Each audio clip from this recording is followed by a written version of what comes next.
Okay, in this last video I want to talk to you about issues that arise in fundraising.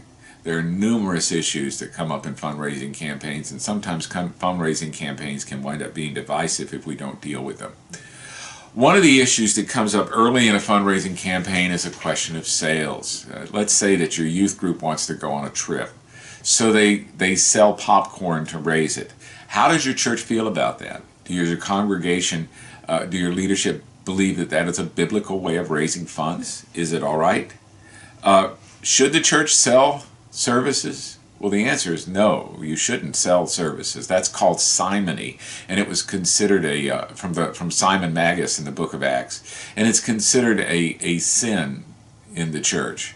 However, we can ask for donations for various things, and sometimes that's good. But fundraisers and bake sales for peripheral things such as a youth group may be allowed according to the way you have. Some churches believe, though, that all the money that is used in the church should be raised simply by tithes and offerings. However, I think that sometimes fundraisers for non-essential items can be a way of helping people use gifts that they otherwise would not be able to use. Gifts like baking or making things. And it gives them a way of using those for the kingdom of God. And so I think in that way it can be good. But a pastor and his board must be sensitive to the congregation, the local customs of the church, the biblical principles of the church, as to whether you will allow that. But remember, everything needs to be done in love. Be gentle with people who might want to do a fundraiser and you disagree. You might want to be especially gentle with them. Another issue that comes up in fundraising are the issues of designated gifts. Should the church have separate funds for building, youth, missions, etc.? How you divide up your budget is really the issue here. Many churches have a unified budget. Everything is placed under the leadership of the church, and the leadership decides where the money is going to go. Other churches and most churches to some degree allow designated giving, giving people a chance to give their offerings to the things that they need. But you have to be aware of designated giving, because designated giving can be a way of indirectly influencing the policy of the church. And you don't necessarily want that to happen either. It should not be allowed that people can give to one part or another part of the general fund separately. If you have a special fund, people should be allowed to give that. But any money that is given directly to the church should not be designated. It should be taken in as it is, and that people should be encouraged to do that. A gift to a church is like a gift to anybody else.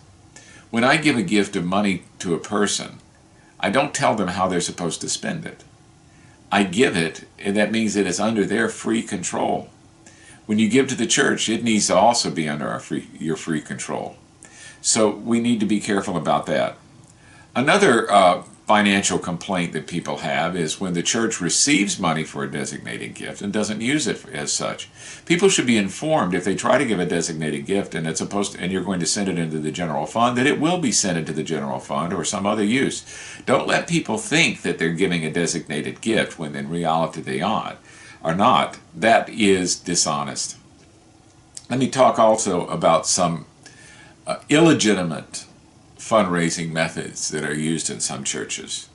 One of them is fundraising that is based upon spurious spiritual dreams and visions.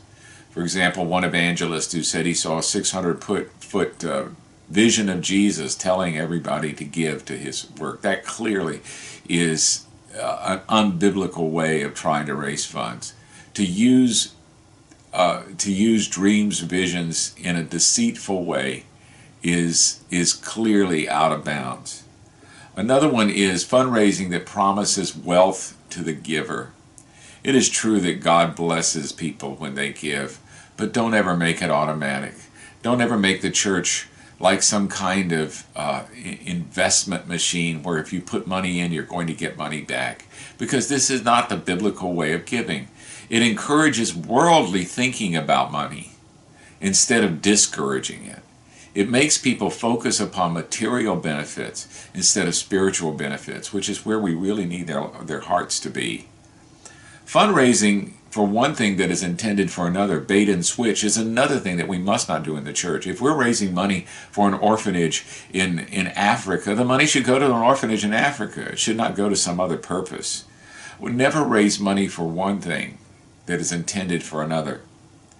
Fundraising that is based upon lies or deceit or emotional responses is also something that should not be allowed in any way. We shouldn't play on people's emotions in unfair ways, encouraging anger at worldliness to raise money, for example, or to bring such emotional appeals that aren't right. One of the problems when a church gets behind, particularly, is that people begin to say, well, if we don't do this, we're not going to survive, and don't you love your church? You've got to give if you love your church. These sorts of things may create funds to begin with, but in the long run they're resented and they become suspicious if they're done all the time. Make sure that you focus your giving upon doing the work of God. Let me say one word about professional fundraisers. Now, it's up to you whether you want to use professional fundraisers or not. And there are groups that will come and promise that they'll raise money for whatever it is that you want them to raise it for. But you need to be careful about them. Fundraisers usually work on a percentage of what is raised. And while they may be highly effective, and they often are highly effective, sometimes they also use questionable methods.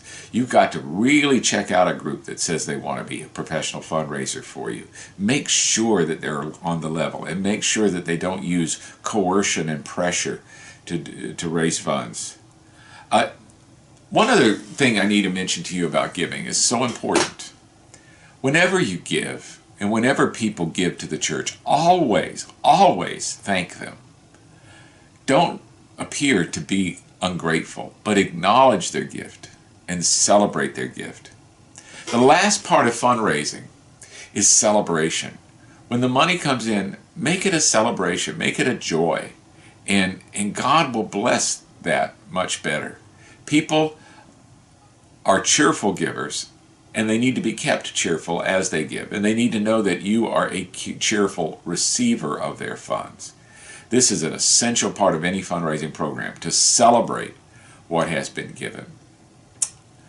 Thank you. Have a good night.